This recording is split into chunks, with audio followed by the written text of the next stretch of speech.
Oke, mari kita sambung lagi kelanjutan dari novel Gunung Hua. Berpindah ke sisi lainnya, tepatnya di Sekte Shaolin, nampak Kepala Biara sedikit terkejut dengan penjelasan Penatua Bob G yang menyatakan jika klan 10.000 orang hadir saat peresmian aliansi kawan surgawi.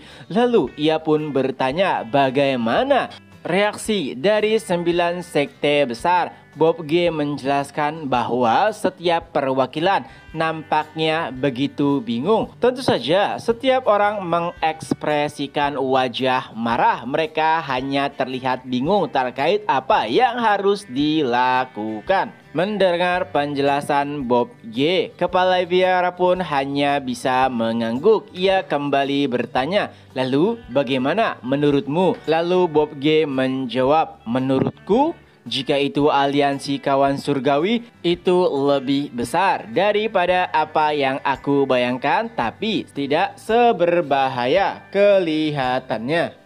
Lalu Kepala Biara kembali bertanya, "Jadi menurutmu apa yang harus kita lakukan setelahnya?" Bob G pun menjelaskan apa yang harus kita lakukan. Tentu saja tidak ada, karena aliansi kawan surgawi tidak membuat masalah apapun. Kepala Biara menanggapinya, "Jika harus menunggu sampai mereka membuat masalah, bukankah itu semuanya sudah terlambat?" Bob G kembali menambahkan, "Tenang saja Kepala Biara, sepertinya mereka tidak akan membuat masalah apapun." Ya, Bob G menyatakan hal tersebut setelah bertemu langsung dengan pimpinan Sekte Yunjong. Selama Yunjong masih menjadi pimpinan aliansi, maka tidak akan terjadi apapun. Melihat dari sifatnya yang nampaknya begitu tidak menyukai kekerasan dan juga kesemena-menaan. Walaupun murid-murid Gunung Hua tidak nampak seperti penganut Tao, tapi beda halnya dengan pimpinan Sekte Yunjong. Hanya mungkin permasalahannya bisa terjadi karena hal lainnya, ya Gunung Hua atau aliansi kawan surgawi dengan pengaruhnya. Setiap orang yang hadir di acara peresmian aliansi kawan surgawi pasti ada banyak yang ingin bergabung dengannya. Walaupun Bob G juga yakin Gunung Hua atau aliansi kawan surgawi tidak akan menerima sembarang kelompok ataupun sekte, tapi walau bagaimanapun pengaruh aliansi kawan surgawi akan terus membesar, entah itu secara sengaja ataupun tidak sengaja. Walau demikian, Bob G berharap bahwa pimpinan Yunjong tidak akan terintervensi atau terpengaruh oleh pihak-pihak manapun yang menginginkan hal-hal buruk di masa mendatang. Setelah mendengar penjelasan tersebut, Kepala Biara juga bertanya, "Lalu bagaimana tanggapan pimpinan 9 sekte dan 5 keluarga besar untuk pertemuan selanjutnya?" Nampaknya hampir setiap pimpinan sekte akan hadir, kecuali Sekte Wudang yang belum memberikan konfirmasi apapun. Nampaknya Wudang masih sedikit membutuhkan ketenangan setelah kekalahannya melawan Gunung Hua beberapa waktu yang lalu. Ya, setidaknya itu adalah kabar baik bagi Kepala Biara, mengingat hampir setiap kepala pimpinan sekte akan hadir dalam pertemuan yang akan diselenggarakan oleh Shaolin. Setidaknya dengan itu ia kembali bisa memperkuat pengaruh Shaolin di antara 9 sekte ataupun 5 keluarga besar. Kemunculan aliansi kawan surgawi dan juga kemunculan Jang Ilso serta klan 10.000 orang nampaknya memberikan dampak juga kepada Shaolin. Ya, dengan adanya musuh ataupun saingan yang baru, maka aliansi 9 sekte dan 5 keluarga besar akan waspada. Dengan begitu, Shaolin yang menjadi pemimpin akan kembali memiliki pengaruh yang besar terhadap aliansi. Hanya saja Jang Il-so. Mereka masih belum mengetahui sebenarnya apakah rencananya hingga tujuannya, apalagi ia sampai muncul di acara peresmian aliansi kawan surgawi. Kini kita beralih ke Gunung Hua. Chung Myun nampaknya sedikit terkejut melihat barang-barang yang ada di depan gerbang Gunung Hua. Ya, baik itu Jogul, Yeonjung, dan beberapa murid nampaknya membawa barang-barang tersebut dari bawah. Chung Myun bertanya, apa itu semua? Lalu Yeonjung menjelaskan ini adalah hadiah. Chung Myun nampak bingung. Hadiah? Bukankah acara peresmian sudah berakhir? Lalu dari mana datangnya hadiah-hadiah itu? Jogul menjelaskan, hadiah ini adalah hadiah yang dititipkan oleh sekte-sekte kecil dan menengah kepada Serikat Pedagang Yunha. Jadi mau tidak mau kami harus membawanya dari bawah. Mendengar hal tersebut, Chung Myun hanya terdiam. Lalu Jogul bertanya, kenapa kau diam saja dan tidak terkejut? Tak kalah hadiah terus saja berdatangan. Ya, sejujurnya dahulu itu adalah hal yang sangat biasa terjadi di Gunung Hua. Saat sekte mencapai puncak kejayaannya, maka hadiah akan terus berdatangan. Jadi Chung Myun sama sekali tidak terkejut dengan fenomena baru ini di Gunung Hua. Walau demikian, Chung Myun pun bisa menyadari bahwa penatua Yun Yong nampaknya terlihat begitu bahagia karena hadiah-hadiah yang tak henti-henti datang. Ia bahkan sampai seringkali berada di gudang menatap hadiah yang begitu banyak dan juga menumpuk. Setelahnya, Chung Myun juga memberitahukan kepada Jogul dan yang lainnya bahwa senior Ungam memerintahkan murid kelas 1 dan kelas 2 untuk berkumpul di aula pelatihan. Nampaknya ada hal yang ingin disampaikan. Ya, sejujurnya itu sedikit mengejutkan karena biasanya pada pagi hari mereka akan melakukan secara terpisah. Sepertinya ini ada kaitannya dengan evaluasi pertarungan yang telah dilakukan oleh murid-murid Gunung Hua sebelumnya. Entah itu saat berhadapan dengan para bandit ataupun sekte Wudang. Setelah melalui pertarungan nyata beberapa kali, nampaknya Ungam menyadari beberapa hal yang menjadi kekurangan Gunung Hua, termasuk pertarungan berkelompok, dan mereka pun akhirnya dikumpulkan untuk membahas bagaimana jika terjadi pertarungan besar ataupun pertarungan kelompok, tindakan macam apa yang harus mereka persiapkan agar pertarungan menjadi lebih efisien dan juga lebih baik. Nah, pada pertempuran sebelumnya nampaknya Gunung Hua masih berpegangan ataupun mengandalkan 5 pedang dan juga Chung Myun, yang mana itu bukanlah strategi ataupun hal baik karena di masa depan nanti mungkin murid-murid harus bergantung kepada diri mereka sendiri. Chung Myun terlihat senang dan juga bangga karena Gunung Hua telah berjalan pada arus yang benar. Tapi ia juga merasa tidak nyaman karena ada sebuah kejanggalan. Karena semua hal berjalan begitu mulus, termasuk aliansi kawan surgawi. Dari apa yang Chung Myun perkirakan, seharusnya akan ada pergerakan dari 9 sekte dan juga 5 keluarga besar. Ya, itu adalah hal yang wajar terjadi dahulu saat Gunung Hua menjadi sekte terkuat. Hampir seluruh mata nampak iri akan pencapaian tersebut dan tentu saja banyak dari mereka yang menginginkan kejatuhan dari Gunung Hua. Dan saat ini aliansi kawan surgawi nampaknya jauh lebih berbahaya dibandingkan dengan apa yang difikirkan oleh 9 sekte dan juga 5 keluarga besar. Oleh sebab itulah Chung Myun yakin pastinya akan ada pergerakan dari mereka. Dan untuk mengetahui hal tersebut lebih lanjut, Chung Myun pun berniat untuk menemui Serikat Pengemis yang mana Kepala biara juga sebelumnya telah mengutus salah satu biksu untuk menemui serikat pengemis dan meminta informasi jika ada pergerakan yang tidak biasa, baik itu dari pihak aliansi kawan surgawi ataupun klan 10.000 orang. Kini kita beralih kepada murid-murid Monhua yang tengah mendengarkan materi dari senior Ungam yang berkaitan dengan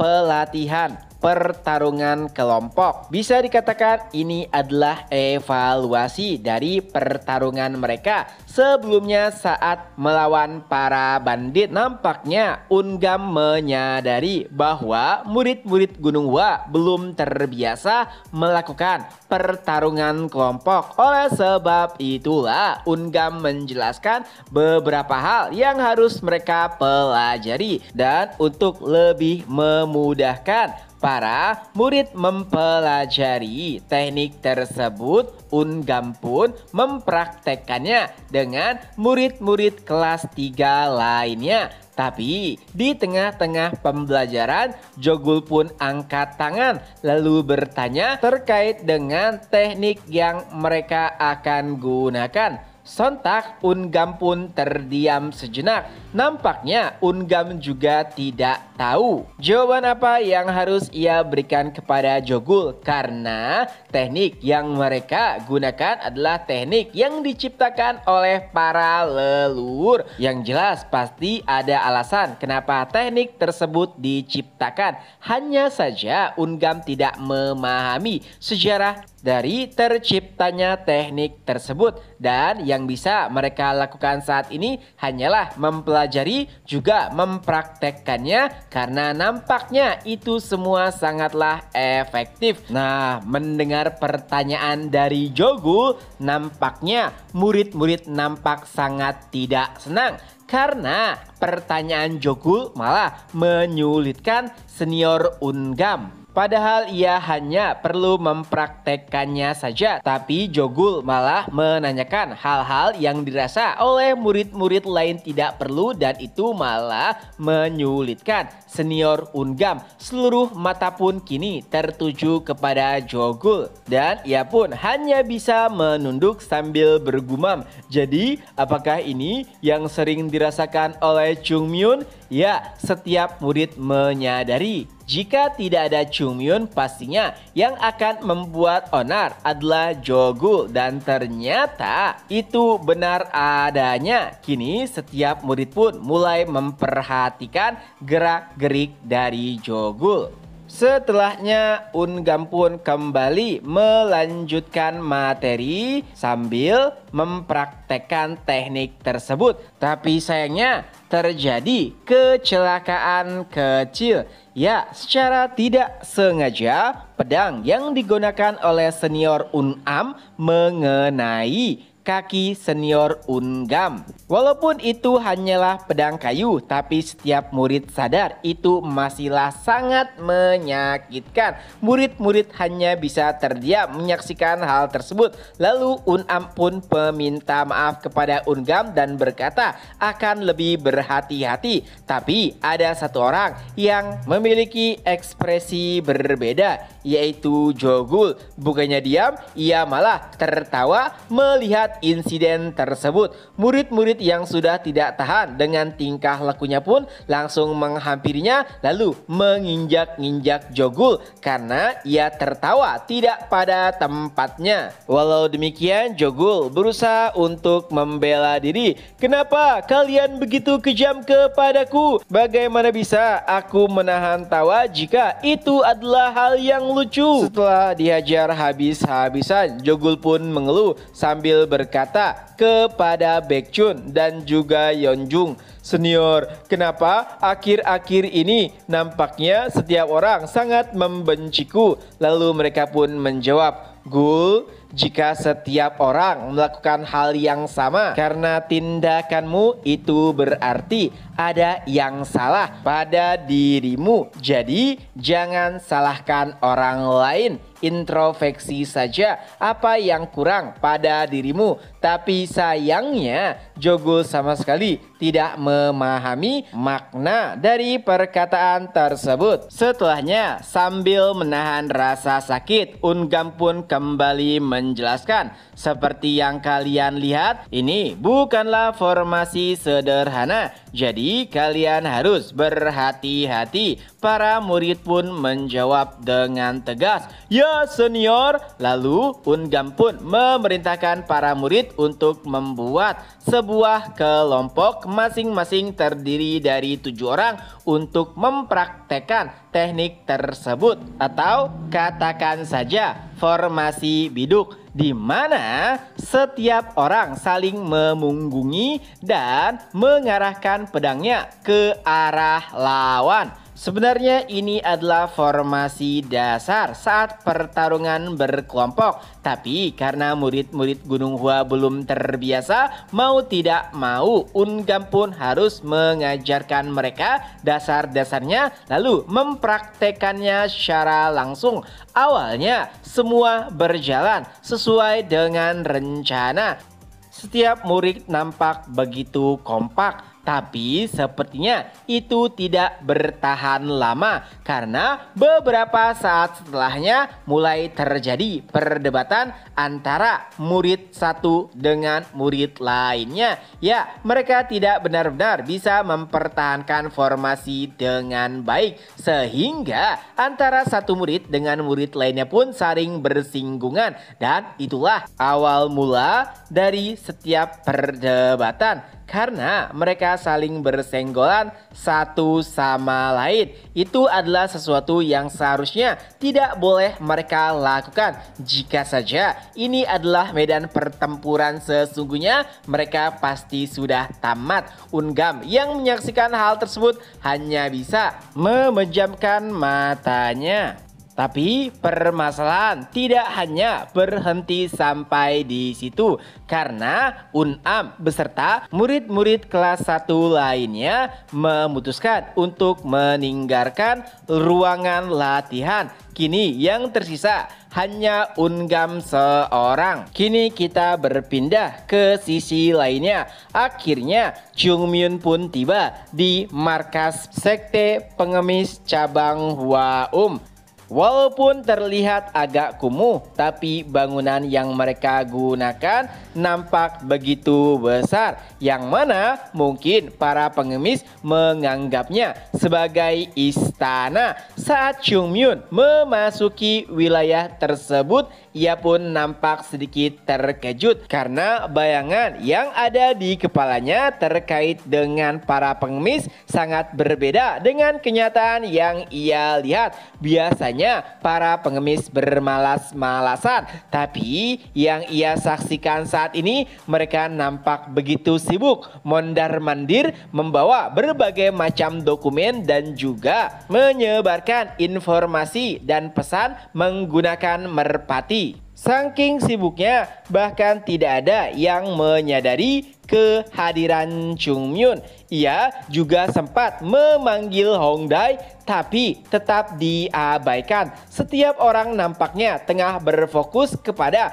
pekerjaan mereka masing-masing, dan ini pertama kalinya Chungmyun diabaikan oleh pengemis. Hingga akhirnya ada seseorang yang menyadari kehadiran Chungmyun. Ia pun berkata, "Oh, ternyata kau ada di sini." Ya, itu adalah Gucil, rekan Chungmyun terdahulu saat ia masih menjadi seorang pengemis.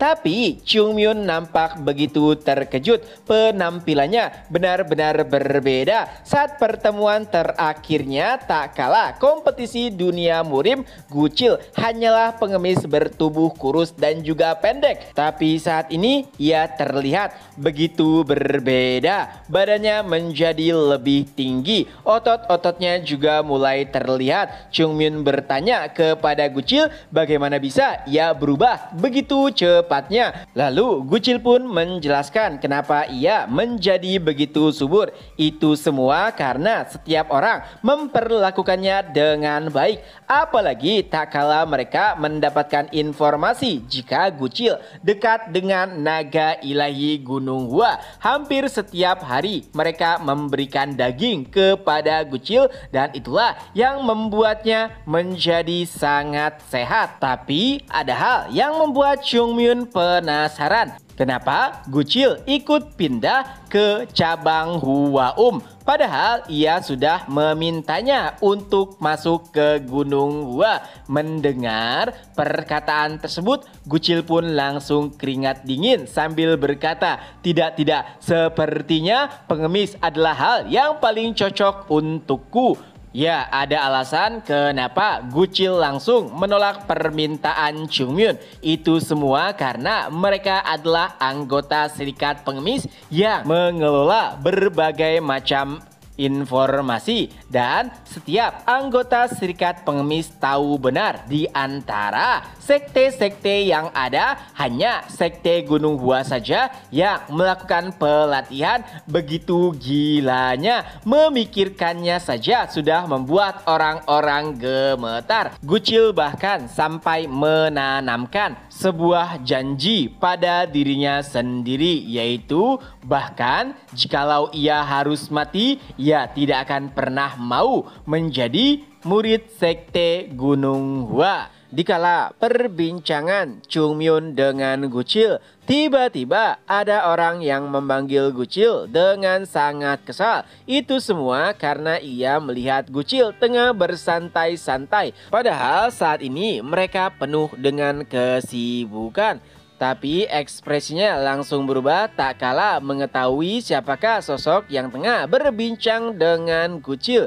Ya, itu adalah naga ilahi Gunung Hua. Adapun sosok yang tengah memarahi Gucil itu adalah Jongpal ataupun Wang Cho, pengemis yang dihajar habis-habisan oleh Chung Myun di sebuah kedai saat kompetisi dunia murim. Ya, di dunia ini Wang Cho bahkan lebih takut kepada Chung Myun dibandingkan dengan hantu. Itulah kenapa ia langsung membungkuk dan meminta maaf atas tindakannya. Tapi Chung Myun tidak hanya membiarkannya begitu saja. Tentu saja Chung Myun juga menghajarnya beberapa kali. Padahal Chung Myun sudah memperingatinya untuk memperlakukan Gucil dengan baik. Tapi nampaknya peringatan tersebut sudah dilupakan olehnya. Para pengemis lain yang awalnya begitu sibuk dengan pekerjaan mereka masing-masing langsung kehilangan fokus setelah terjadi keributan di antara Chung Myun dengan Wang Cho, dan seluruh mata pun langsung tertuju kepada sumber masalah tersebut. Tapi saat menyadari jika orang yang membuat masalah adalah naga ilahi Gunung Hua, ekspresi setiap orang langsung berubah. Ya, sebagai sekte yang menangani masalah informasi, tentunya setiap anggota sangat mengetahui betapa buruknya dan kejamnya naga ilahi Gunung Hua. Mereka pun langsung memalingkan wajah mereka.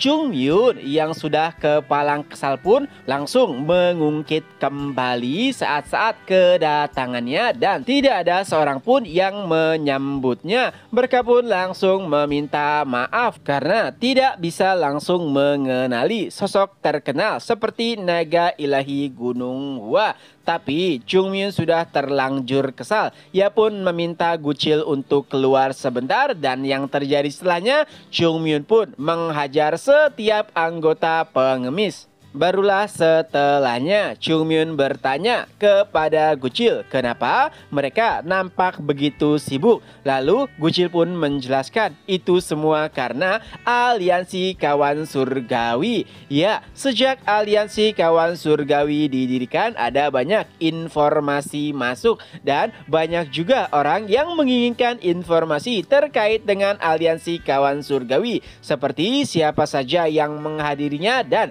apa yang yang terjadi di sana. Oleh sebab itulah setiap orang penuh dengan kesibukan. Mendengar hal tersebut tentu saja membuat Chung Myun tertarik. Pertukaran informasi itu artinya serikat pengemis mendapatkan banyak uang. Tapi itu bukan permasalahan yang bisa ditangani oleh Gucil. Oleh sebab itulah ia ingin bertemu dengan Hongdae. Tapi dari sudut pandang Gucil, Hongdae tidak bisa diganggu mengingat ia saat ini begitu sibuk. Barulah beberapa saat setelahnya Hongdae menampakkan diri karena merasakan anak buahnya tidak bekerja dengan baik. Ia bahkan sampai berteriak, "Lihatlah apa yang kalian lakukan. Kenapa kalian bahkan tidak bisa bekerja dengan benar? Kalian begitu lamban. Lakukan semuanya dengan cepat." Tapi saat melihat sosok Chung Myun, ekspresinya pun langsung berubah. Dengan cepat, ia pun menghampiri Chung Myun sambil berkata, "Oh, naga ilahi Gunung Hua, kapan kau tiba?" Melihat ekspresi dari Hongdae, anggota serikat pengemis nampak jijik. Ya, Hongdae dikenal sebagai sosok yang kejam dan juga tanpa ampun. Tapi sikapnya langsung berubah seperti anak anjing tak kalah berhadapan dengan naga ilahi Gunung Hua. Setelah sedikit basa-basi, Chung Myun pun kembali menyinggung terkait sahabatnya yaitu Gucil. Padahal ia sudah meminta Hongdae untuk merawatnya dengan baik. Tapi bagaimana bisa ia masih diperlakukan begitu kasar. Mendengar hal tersebut, wajah Jongpal langsung berubah menjadi sangat marah. Ia ingin tahu siapakah sosok yang mempersulit Gucil. Dan saat tahu jika itu adalah Jongpal, Hongdae pun langsung menghajarnya habis-habisan. Ia juga meminta para anggotanya untuk mengurung Jongpal dan tidak memberikannya makan selama 3 hari. Tapi seseorang anggota berkata, "Pimpinan, saat ini kita tengah kekurangan orang." Lalu Hongdae pun berkata, "Jika begitu suruh ia bekerja, tapi jangan beri ia makan." Tidak hanya itu, Hongdae bahkan sampai menawarkan kepada Chung Myun, "Haruskah aku menginjaknya sampai mati?" Tapi Chung Myun berkata, "Tidak, itu tidak perlu, karena ada hal penting yang ingin aku bicarakan denganmu." Mendengar hal tersebut, Hongdae pun langsung mengajak Chung Myun masuk ke dalam ruangannya. Dan tentu saja tidak lupa Hongdae memerintahkan seluruh anggotanya untuk membawakan alkohol, daging-dagingan, dan beberapa jenis makanan lainnya. Saat mereka tengah berjalan menuju ruangan Hongdae, Chung Myun pun mengajak Gucil untuk pergi bersamanya. Tentu saja awalnya Gucil menolak karena walaupun ia adalah teman dari naga ilahi Gunung Hua, ia masih tidak bisa duduk dengan santai di samping kepala cabang.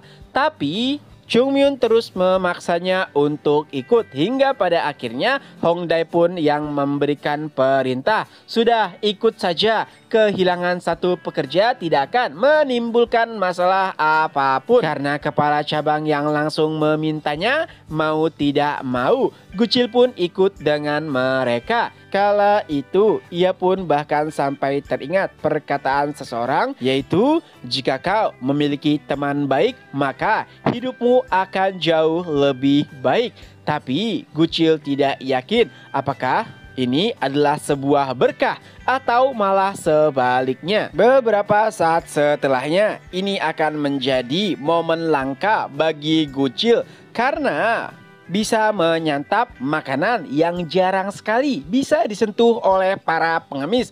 Tapi permasalahannya adalah Gucil masih tetap diam. Itu semua karena ia harus menahan diri mengingat ada sosok Hongdae di sampingnya. Ya, ia tahu benar bagaimana sifat Hongdae. Apalagi Hongdae juga digadang-gadang akan menjadi pimpinan serikat pengemis selanjutnya. Jadi, Gucil tidak bisa bertingkah seenaknya jika berada di dekat Hongdae. Beda halnya dengan Chung Myun. Ia sudah menyantap seluruh apa yang ada di atas meja. Hongdae bahkan sampai menegurnya. naga ilahi Gunung Hua. Makanlah dengan perlahan. Lalu Chungmyun menanggapinya, tidak, sudah lama aku tidak makan seenak ini. Hongdae pun kembali menanggapinya, tapi bukankah Gunung Hua juga menyediakan makanan yang enak? Chungmyun menjawab, kau benar, tapi rasanya jauh berbeda karena Gunung Hua tetaplah gunung.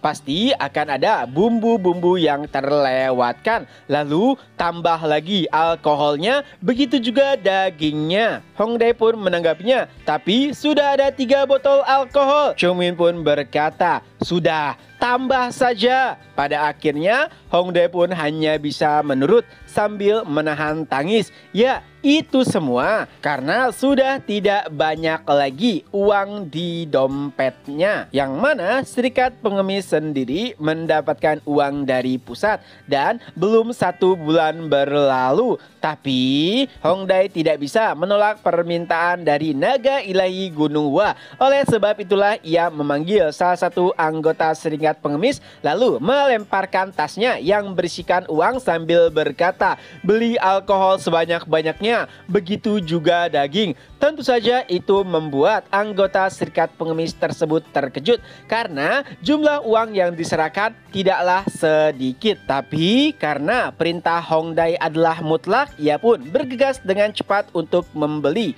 apa yang diperintahkan. Setelahnya Chungmyun pun menatap ke arah Gucil yang sama sekali belum menyentuh makanannya. Ia pun berkata, Kenapa kau diam saja? Cepat makan. Tentunya dari awal memang Gucil ingin menyantap semua yang ada di atas meja karena ini adalah momen yang langka. Permasalahannya adalah karena Hongdae berada di sampingnya.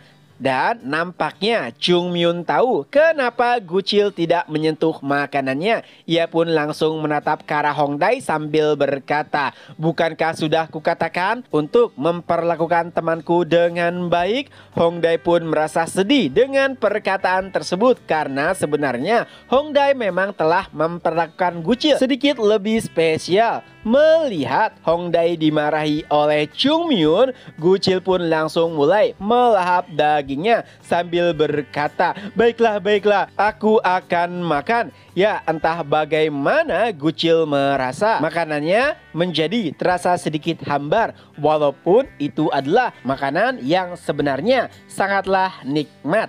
Beberapa saat setelahnya, barulah Chungmyun menanyakan pokok permasalahan yang ingin ia ketahui, yaitu terkait pergerakan 9 sekte dan 5 keluarga besar. Hongdae pun menjelaskan tidak ada yang spesial, hanya saja baru-baru ini Kepala Biara mengumpulkan seluruh pimpinan aliansi. Walaupun itu bukanlah hal yang besar, tapi ini pertama kalinya sejak 30 tahun yang lalu Shaolin mengumpulkan pimpinan sekte dan 5 keluarga besar.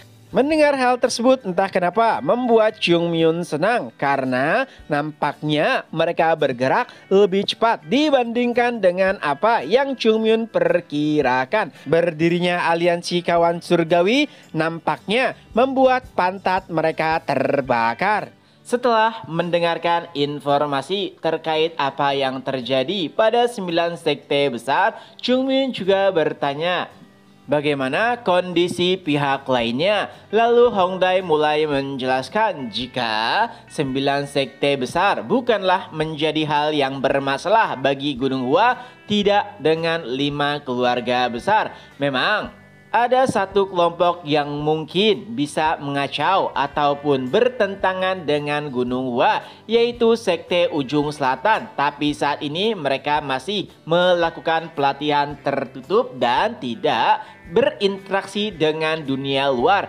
Jadi mereka tidak akan main-main dengan Gunung Hua. Ada juga Sekte Eimei dan juga Wudang yang tidak terlalu jauh dengan Gunung Hua. Permasalahannya, Sekte Eimei tidak memiliki hubungan yang buruk dengan Gunung Hua. Adapun Wudang karena baru saja dipermalukan oleh Gunung Hua, nampaknya untuk saat ini mereka akan menahan diri. Tapi permasalahan terbesar berada di Sichuan. Keluarga Tang. Keluarnya dari 5 keluarga besar tentu saja itu menimbulkan gejolak bagi 5 keluarga besar. Walaupun memang mundur dari posisi 5 keluarga besar bukan berarti bermusuhan dengan mereka, tapi bukan itu yang dipandang oleh orang-orang sekitar. Sekte Kinceng Kongtong yang berada di sekitaran keluarga Tang juga nampaknya telah mencari momentum untuk menentang keluarga Tang karena memang dari dahulu hubungan mereka tidak terlalu baik. Setelah mendengarkan hal tersebut, Chung Myun pun berkomentar, "Tapi aku tidak melihat pergerakan ataupun ekspresi apapun dari Tanggunak baru-baru ini. Nampaknya tidak terjadi masalah apapun."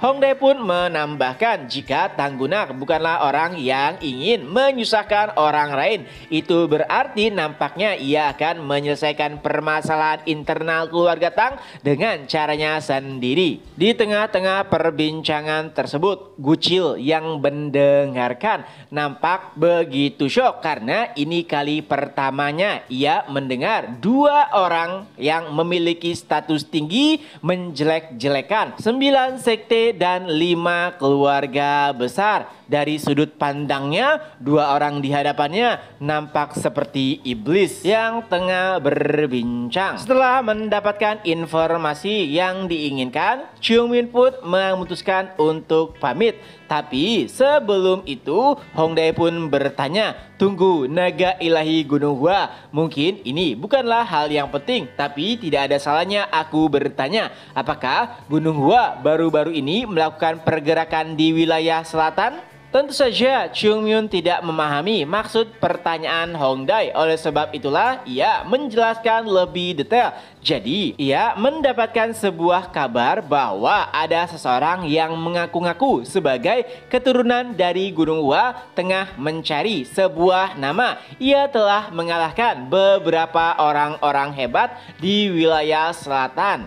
Dan nampaknya ia juga mengetahui beberapa teknik yang dimiliki oleh Gunung Hua. Oleh sebab itulah aku menanyakan hal ini kepadamu. Mendengar hal tersebut membuat Chung Myun merasa marah. Ia bahkan sampai menarik keringat Hong Dae untuk memastikan perkataannya. "Apakah yang kau katakan benar? Berani-beraninya ada orang yang menggunakan nama Gunung Hua untuk kepentingannya sendiri. Apakah menurutnya karena nama Gunung Hua saat ini telah tinggi, aku akan membiarkannya begitu saja?" Dan saat itu Chung Myun pun langsung meminta Hong Dae untuk mencari informasi terkait dengan sosok tersebut.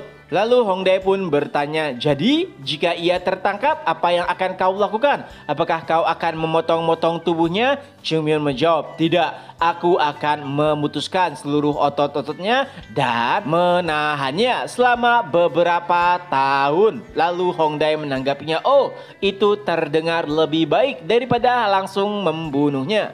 Mendengar perbincangan tersebut, Gucil hanya bisa terdiam. Ia pun kembali bergumam, "Iblis, mereka berdua benar-benar iblis dan ini adalah markas iblis." Dan untuk pertama kalinya, Gucil merasakan jika ia sangat merindukan ibunya, yang mana bahkan Gucil sendiri belum pernah bertemu dengannya. Beberapa waktu setelahnya, tepatnya di Gunung Hua, nampak Kyun Yong begitu marah setelah mendengar ada seseorang yang berpura-pura menjadi murid Gunung Hua. Tapi ada yang nampak sedikit salah dengan perbincangan tersebut, yaitu kehadiran dari Hong Dae. Ia sendiri bingung kenapa harus ikut serta memberikan laporan kepada pimpinan sekte Gunung Hua terkait rumor yang ia dengar. Dan yang lebih menjengkelkan adalah ia harus duduk sambil membungkuk sama seperti naga ilahi Gunung Hua yang ada di sampingnya. Sebenarnya Hong Dae bisa saja duduk dengan santai, tapi ia tidak bisa melakukan hal tersebut karena situasinya akan menjadi sedikit canggung. Jadi mau tidak mau ia pun duduk seperti gaya naga ilahi Gunung Hua. Nampak penatua Yun Yong masih marah dengan situasi yang baru saja ia dengar. Berani-beraninya ada seseorang yang menggunakan nama Gunung Hua untuk ketenarannya sendiri. Sempat terjadi perbincangan untuk memastikan apakah memang tidak ada orang dari Gunung Hua yang dikirim ke wilayah selatan, dan setelah mengkonfirmasi memang tidak ada satu murid pun yang dikirim ke sana. Dan setelahnya Hyun Jong pun tertawa. Ya, itu adalah sikap yang sedikit aneh, tapi sebenarnya juga sikap yang bisa dimaklumi. Meniru sebuah sekte itu berarti kemampuan atau posisi mereka telah diakui. Dan setelah sekian lama, akhirnya ada orang-orang yang ingin berpura-pura menjadi murid Gunung Hua. Bisa dikatakan itu adalah sebuah pencapaian, tapi itu juga tidak bisa dianggap hal baik. Karena meniru murid sekte lain mungkin akan bisa menjadi bencana jika murid peniru tersebut melakukan hal buruk seperti membunuh. Dan sebelum itu terjadi, mereka harus menghentikannya. Apalagi reputasi Gunung Hua baru-baru ini telah naik secara signifikan. Jika saja ada seseorang yang berbuat buruk atas nama Gunung Hua, maka reputasi mereka akan runtuh dalam waktu sekejap. Lalu Hyun Jong pun bertanya kepada Hong Dae, sebagai pimpinan cabang, apa yang akan ia lakukan jika ada orang-orang yang berpura-pura menjadi anggota serikat pengemis? Tentunya itu adalah pertanyaan yang aneh. Seseorang akan meniru suatu kelompok untuk mendapatkan sebuah keuntungan. Tapi siapa yang ingin berpura-pura menjadi sekte pengemis karena itu tidak memiliki keuntungan apapun? Setelah mendengarkan apa yang dikatakan Hong Dae, itu nampak begitu masuk akal. Lalu Hyun Yong pun meminta maaf atas pertanyaan aneh tersebut. Di tengah-tengah perbincangan, Chung Myun pun menyela sambil berkata, kita harus menangkap bajingan tersebut bagaimanapun caranya. Chung Myun nampak begitu marah, bahkan Hyun Jong bisa merasakan aura membunuh dari tatapan matanya. Dan tentunya ia tidak ingin mengirim Chung Myun karena mungkin saja masalah yang lebih besar akan tercipta jika Chung Myun yang menangani masalah tersebut. Memikirkannya saja membuat Hyun Jong pusing. Dan sejujurnya Hyun Jong juga masih belum yakin tindakan apa yang harus dilakukan oleh Gunung Hua, karena sampai dengan saat ini mereka masih belum mendapatkan kerugian apapun. Tapi ada seseorang yang berkomentar, pimpinan sekte, sepertinya kita harus mencari sosok yang berpura-pura menjadi murid Gunung Hua tersebut. Karena mungkin saja memang ia adalah keturunan dari pendahulu sekte Gunung Hua. Jika dipikir-pikir, argumen tersebut memang benar adanya. Karena dahulu saat masa-masa kesulitan, ada banyak sekali mereka yang meninggalkan Gunung Hua. Tapi jika demikian, kenapa mereka tidak langsung mendatangi Gunung Hua? Dan nampaknya kasus ini memang harus mereka telusuri lebih dalam lagi. Oleh sebab itulah pimpinan sekte memerintahkan penatua mengirim beberapa murid untuk menangkap peniru tersebut. Setelah mendapatkan perintah dari pimpinan sekte, penatua Hyun Yong pun bertanya, jadi haruskah kita mengirim Chung Myun juga? Itu adalah pertanyaan yang sebenarnya tidak ingin dijawab oleh pimpinan sekte. Ya, ia tahu benar jika mengirim Chung Myun pastinya akan terjadi masalah dan itu membuat kepalanya pusing. Tapi ia juga tidak bisa menghentikan Chung Myun karena dari tatapan matanya saja Chung Myun nampak seperti orang yang tidak sabar untuk mencari si peniru yang menggunakan nama Gunung Hua. Oleh sebab itulah, alih-alih melarangnya, pimpinan sekte pun memerintahkan penatua Hyun Yong untuk menasehati Chung Myun sebelum mereka pergi. Mendengar perkataan pimpinan sekte, seseorang pun bertanya, Pimpinan sekte, apakah Anda yakin akan mengirim Chung Myun? Lalu Hyun Jong pun menjawab, mau bagaimana lagi? Walaupun aku melarangnya, ia pasti tetap akan pergi. Jadi daripada menahannya, lebih baik membiarkannya pergi. Mendengarkan perkataan pimpinan sekte, Penatua Hyun Yong pun berkata, pimpinan sekte, tenang saja. Apakah Anda pernah melihat Chung Myun kita membuat masalah? Mendengar kata-kata Hyun Yong tentu saja membuat Hyun Jong kesal. Ia pun sampai berkata, apakah kau serius mengatakan hal tersebut? Hyun Yong pun lalu tersenyum dan kembali berkata, ya, Chung Myun memang terkadang membuat masalah, tapi keuntungan yang ia berikan jauh lebih besar dibandingkan dengan permasalahan yang ia buat. Dan memang begitulah faktanya, Gunung Hua menjadi kaya raya itu semua berkat Chung Myun seorang. Tapi entah kenapa Hyun Jong tidak ingin membahas hal tersebut karena malah akan membuatnya lebih pusing lagi. Dan sebelum Chung Myun beserta murid-murid lainnya meninggalkan pimpinan sekte, Hyun Jong pun berkata kepada Chung Myun, Chung Myun, berjanjilah satu hal padaku. Jika si peniru tersebut adalah seorang ahli, jangan sampai membuatnya marah dan menimbulkan permasalahan baru. Chung Myun pun menjawab, ya, aku berjanji pimpinan sekte, jika ia lebih kuat dariku, maka aku akan membiarkannya. Tapi jika sebaliknya, maka neraka akan menjadi tempatnya. Mendengar hal tersebut tentu saja membuat pimpinan sekte menjadi lebih khawatir lagi. Apalagi Chung Myun mengatakan hal tersebut sambil tersenyum licik. Kini kita beralih ke sisi lainnya. Nampak 5 pedang tengah memberikan arahan kepada murid-murid kelas 2 dan murid-murid kelas 3. Ya, itu terkait dengan pelatihan. Tapi nampak seseorang yang tengah memprotes kepada 5 pedang. Itu adalah Baeksang. Alasannya adalah saat mereka tengah berlatih, 5 pedang mengomentari gerakan mereka yang tidak sesuai ataupun tidak sempurna. Tapi permasalahannya adalah 5 pedang tidak bisa memberikan contoh yang baik. Mereka hanya berkata, lakukanlah lebih baik dan lebih giat. Maka seiring berjalannya waktu, teknik tersebut akan menjadi sempurna. Tentu saja itu adalah solusi yang sama sekali tidak membantu siapapun yang mendengarnya. Itulah kenapa Baeksang nampak sangat kesal dengan arahan ataupun komentar dari 5 pedang. Mereka hanya bisa mengkritik tanpa memberikan solusi yang konkret.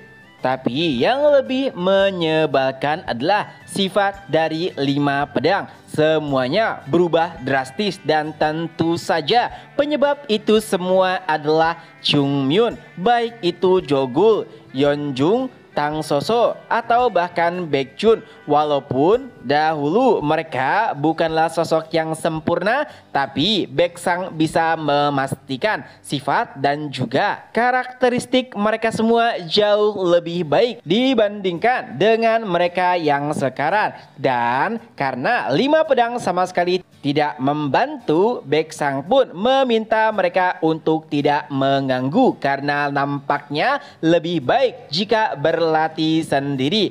Terjadi perdebatan antara Baekjun dan juga Baeksang hingga pada akhirnya seseorang murid pun tiba sambil berteriak, "Senior!" Penatua Hyun Yong memanggil senior Jogul, Yeonjung, Baekjun dan juga Yisul. Tapi nampaknya Baekjun tidak terlalu mempedulikan perintah tersebut dan masih berdebat dengan Baeksang. Dan itu malah membuat Baeksang lebih jengkel lagi. Ia pun meminta Baekjun untuk pergi karena penatua telah memanggilnya. Tapi Baekjun masih ingin berdebat. Ia bahkan sampai berkata, "Baeksang, kenapa akhir-akhir ini kau begitu keras denganku?" Lalu Baeksang pun berkata, "Senior, lebih baik kau pergi saja, karena jika tidak aku akan memangkas uang bulananmu atas otoritas Balai Keuangan." Mendengar hal tersebut, ekspresi Baekjun pun langsung berubah dan ia pun berkata kepada murid-murid yang namanya dipanggil, "Apa yang kalian lakukan? Cepat bergerak, penatua telah memanggil kita." Beberapa saat setelahnya, setelah mendengarkan penjelasan dari penatua Yunyong, 5 pedang pun memiliki ekspresi yang berbeda-beda. Baekjun tertawa tak kala mendengar ada seseorang yang meniru murid Gunung Hua. Ya, walaupun Gunung Hua saat ini tengah naik daun, tapi masih banyak sekte lainnya yang lebih baik dibandingkan dengan Gunung Hua terkait masalah reputasi. Jadi seharusnya yang ditiru bukanlah Gunung Hua. Lalu Jogul juga merasa heran kenapa ada seseorang yang berpura-pura menjadi murid Gunung Hua tapi lokasinya sangatlah jauh dari lokasi Gunung Hua itu sendiri. Dan Yeonjung pun menanggapinya, "Gul,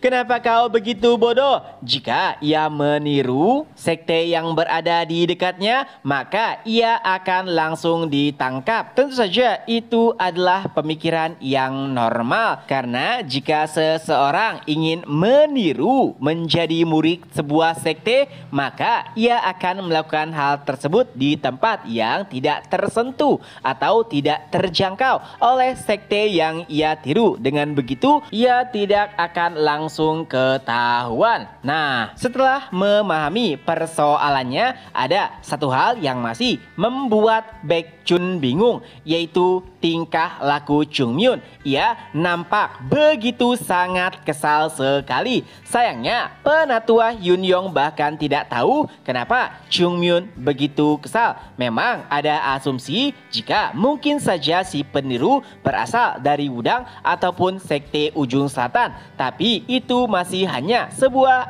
asumsi saja. Mendengar perbincangan tersebut, pada akhirnya Chungmyun pun bersuara, "Sudah, berhenti. Jika bukan karena permintaan dari pimpinan sekte, pasti aku akan langsung pergi mencari si peniru sialan tersebut. Jadi mari jangan buang-buang waktu lagi dan langsung berangkat." Mendengar Chungmyun yang begitu bersemangat dan nampak sangat kesal, penatua Yunyong pun berbisik, "Apakah kalian telah menguasai teknik lingkaran pedang?" Ya, itu adalah teknik yang tengah dipelajari oleh seluruh murid Gunung Hua saat ini. Penatua Yunyong menanyakan hal tersebut agar teknik tersebut bisa digunakan saat Chungmyun membuat onat. Setidaknya jika 5 pedang bekerja sama, mungkin teknik tersebut akan berguna. Biasanya penatua Yunyong tidak terlalu mengkhawatirkan Chungmyun,